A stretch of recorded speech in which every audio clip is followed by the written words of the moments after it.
Assalamualaikum warahmatullahi wabarakatuh. Bismillahirrahmanirrahim. Mari kita mulai pembelajaran hari ini dengan berdoa terlebih dahulu. Berdoa dimulai.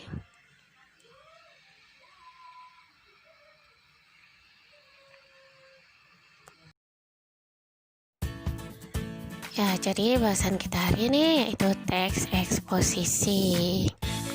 Ada dua nih materinya. Yang pertama, mengidentifikasi informasi teks eksposisi.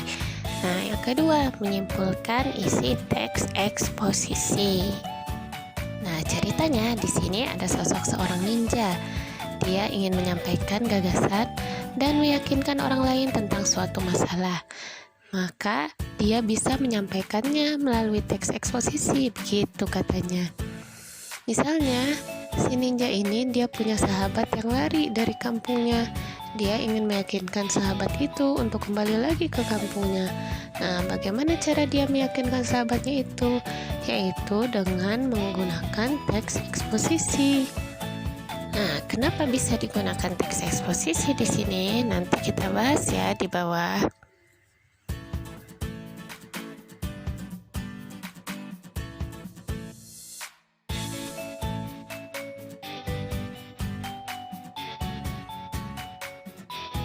Dari manakah awal mula teks eksposisi? Teks eksposisi itu bisa berawal dari masalah yang membuat kamu kepikiran. Contohnya, gambar di samping ini. Apa yang kamu pikirkan setelah melihat gambar ini? Bagi pecinta binatang, apalagi yang punya binatang peliharaan di rumah, saya juga punya binatang peliharaan di rumah. Pasti akan merasa sedih ketika melihat seekor binatang mengalami hal menyedihkan seperti itu. Binatangnya apa ini? Penyu ya. Si penyu ini dia tidak bisa tumbuh dengan normal karena ada sampah plastik yang menyangkut di badannya. Bagi para pecinta binatang atau animal lovers yang sangat prihatin dengan kondisi seperti ini, bisa mengeluarkan kekhawatirannya melalui teks eksposisi agar orang-orang tidak lagi sembarangan membuang sampah sehingga bisa menyakiti makhluk hidup yang tinggal di sana. Atau setidaknya mereka bisa tahu kalau membuang sampah sembarangan itu tidak hanya menyakiti bumi tapi juga menyakiti makhluk hidup yang ada di dalamnya. Ya, ninja yang tadi mau menjelaskan lagi nih. Jadi, apa yang dimaksud dengan teks eksposisi itu? Pertama, istilah eksposisi berasal dari kata expose, yaitu memberitakan disertai dengan analisis dan penjelasan. Kalau ada program gosip selebriti yang istilahnya expose selebriti, harusnya mereka itu memberitakan disertai analisis, tidak hanya dari gosip-gosip yang tidak jelas kebenarannya. Ganti itu harusnya nama expose-nya. Sebagai suatu teks, eksposisi dapat diartikan sebagai karangan yang menyampaikan argumentasi dengan tujuan untuk meyakinkan orang lain. Nah, di sini sudah jelas ya, teks eksposisi itu tujuannya meyakinkan orang lain. Bagaimana cara meyakinkan orang lain melalui teks eksposisi? Yaitu memberikan argumentasi, alasan, bukti, fakta, penjelasan, atau bahkan teori yang bisa menguatkan pendapat kita, hingga orang lain pun menjadi setuju dengan apa yang kita sampaikan. Jadi temannya si ninja ini setuju deh untuk pulang kembali ke kampungnya.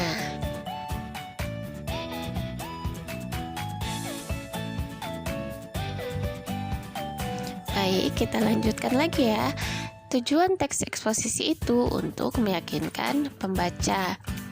Bagaimana pembaca bisa yakin? Kita harus mengeluarkan alasan-alasan atau argumentasi. Nah, ada dua jenis nih yang bisa digunakan agar orang lain yakin dengan pendapat kita. Pertama, dengan menggunakan gagasan, dan yang kedua, dengan menggunakan fakta. Gagasan itu apa contohnya? Gagasan itu pendapat-pendapat yang keluar dari pemikiran kita sendiri. Contohnya, sampah daratan terlihat membuat makhluk laut menderita. Nah, kalimat seperti ini adalah gagasan karena keluar dari pemikiran kita sendiri. Terlihat, nah berarti itu sesuatu yang terlihat oleh mata kita. Belum tentu orang lain memberikan pendapat yang sama. Bisa jadi dia tidak melihat penderitaan dari makhluk laut yang terjebak sampah plastik. Kalimat yang kedua, contoh gagasan, perlu hukuman yang setimpal bagi oknum yang mencemari darat dan laut. Nah, itu kan pendapat kita sendiri. Belum tentu orang-orang lain berpendapat yang sama. Bisa jadi mereka mendukung oknum-oknum tersebut. Nah, itu contoh dari gagasan ya. Nah, bagaimana kalau fakta? Kalau fakta itu berbeda lagi. Fakta itu asalnya bukan dari pemikiran kita sendiri, tapi bisa jadi dari informasi tentang suatu kejadian, dari pendapat para ahli, atau dari teori-teori yang sudah terbukti kebenarannya. Contohnya fakta di sini, sampah laut yang terperangkap menghambat pertumbuhan hewan. Nah, kalimat di sini sumbernya dari mana? Yaitu dari kejadian. Kejadiannya sudah ada kan, dapat dibuktikan bahwa ada seekor penyu yang terperangkap sampah plastik sehingga tubuhnya tidak bisa tumbuh dengan normal. Itu yang disebut dengan fakta, sesuatu yang dapat dibuktikan kebenarannya atau peristiwa yang sudah terjadi.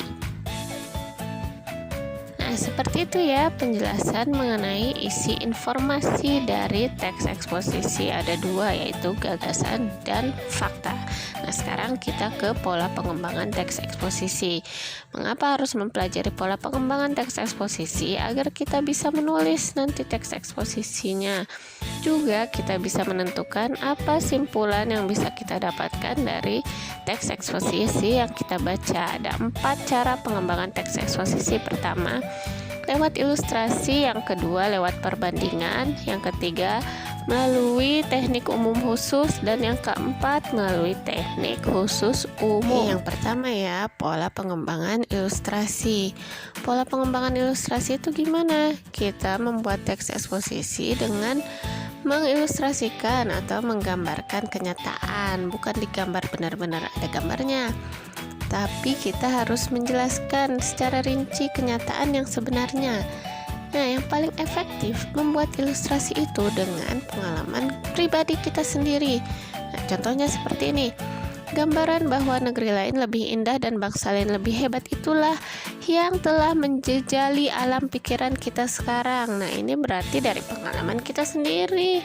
Berarti si penulisnya ini merasa bahwa terkadang di pikirannya negeri lain itu lebih indah daripada negeri kita sendiri. Memang betul sih ya, terkadang kita memang berpikiran seperti itu.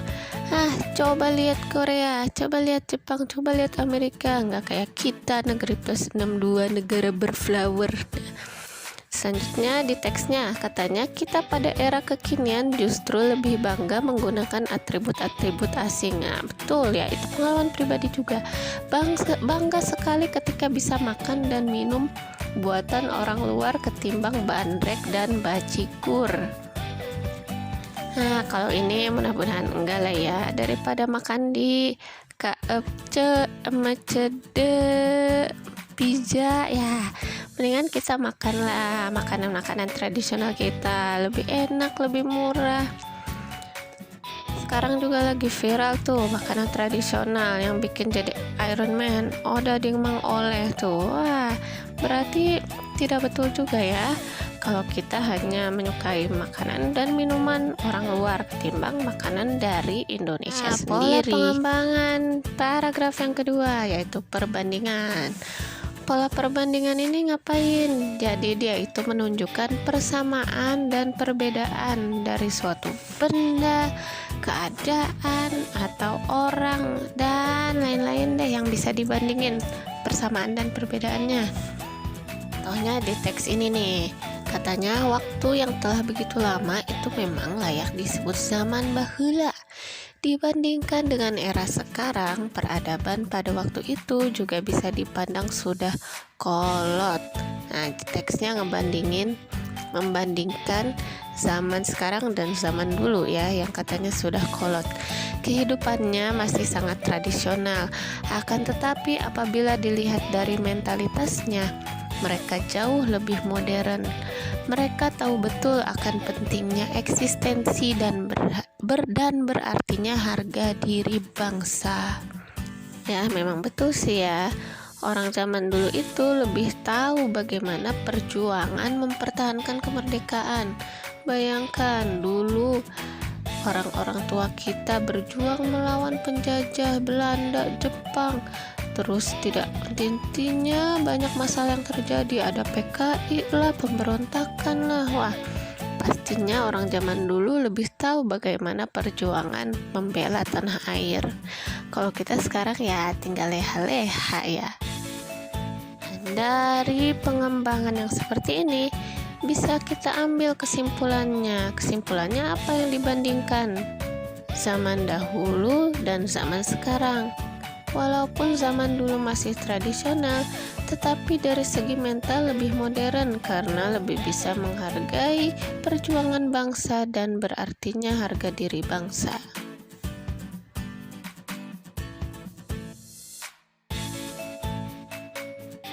Pola pengembangan paragraf yang ketiga, pola umum khusus. Pola umum khusus ini menempatkan ide pokok di awal paragraf. Jadi, yang pentingnya ada di awal paragraf nih. Contohnya, sampah rumah tangga dibagi menjadi dua, yaitu sampah cair dan sampah padat. Sampah padat bisa diartikan sebagai sampah organik yang tidak dapat diuraikan oleh bakteri, misalnya plastik, kaleng, kertas, botol, tisu, dan lain sebagainya. Sedangkan sampah cair adalah limbah berbentuk cair seperti limbah kamar mandi, limbah cuci piring, atau limbah cuci pakaian. Nah, kalau ada paragraf umum khusus seperti ini, ide pokoknya ada di awal paragraf. Jadi kita juga gampang mencari kesimpulannya. Tuliskan saja apa ide pokok dari paragraf ini, yaitu mengenai sampah rumah tangga ada dua jenis, yaitu sampah cair dan sampah padat. Itu kesimpulannya. Kalimat-kalimat selanjutnya bukan ide pokok, tapi kalimat penjelas, menjelaskan dua jenis sampah rumah tangga tadi. Sampah cair ada apa saja, sampah padat ada apa saja. Nah, gitu ya. Baik, ini jenis pola pengembangan paragraf yang terakhir, yang keempat, yaitu pola khusus umum. Kebalikannya dari pola pengembangan umum khusus yang tadi. Kalau khusus umum ini diawali dengan kalimat penjelas atau hal-hal yang bersifat khusus. Nah, nanti ide pokoknya, hal-hal yang bersifat umumnya justru ada di akhir. Contohnya ini ya, paragraf seperti ini. Paragraf ini kebalikan dari paragraf yang tadi. Ide pokoknya di akhir, kalimat-kalimat penjelasnya ada di awal. Sampah padat adalah sampah organik yang tidak dapat diuraikan oleh bakteri, misalnya plastik, kaleng, kertas, botol, dan tisu, dan lain sebagainya. Sedangkan sampah cair adalah limbah berbentuk cair seperti limbah kamar mandi, mencuci piring, atau mencuci pakaian. Maka dari itu, nah ini simpulannya, ide pokoknya di sini ya, di akhir. Dapat dikatakan bahwa sampah rumah tangga dibagi menjadi dua, yaitu sampah cair dan sampah padat. Nah, kalimat terakhir ini adalah kalimat ide pokok yang merupakan inti dari paragrafnya. Kita juga bisa mengambil kesimpulan dari kalimat ini. Gitu ya mengenai teks eksposisi. Nah, sekarang coba kalian gali pemikiran kalian. Kalian lihat masalah di sekitar kalian. Bisa itu tentang masalah lingkungan, sampah, keluarga, kesehatan, corona nih sekarang. Tentang politik juga bisa, kalau kalian sering mendengar berita-berita politik. Masalah yang membuat kalian kepikiran, terpikirkan, greget, pengen mengungkapkan pendapat kalian nih. Atau tentang akhlak. Nah, banyak kan sekarang orang yang gak ada akhlak. Nah, masalah-masalah seperti itu tolong kalian ungkapkan. Kalian ungkapkan gagasan kalian. Kok begitu sih, harusnya begini. Kalian ungkapkan juga bagaimana solusi yang bisa kalian berikan mengenai masalah tersebut. Berikan pendapat kalian di kolom komentar di bawah. Nah, segitu saja ya pembelajaran hari ini. Kurang lebihnya mohon maaf. Wassalamualaikum warahmatullahi wabarakatuh. Selamat belajar semuanya.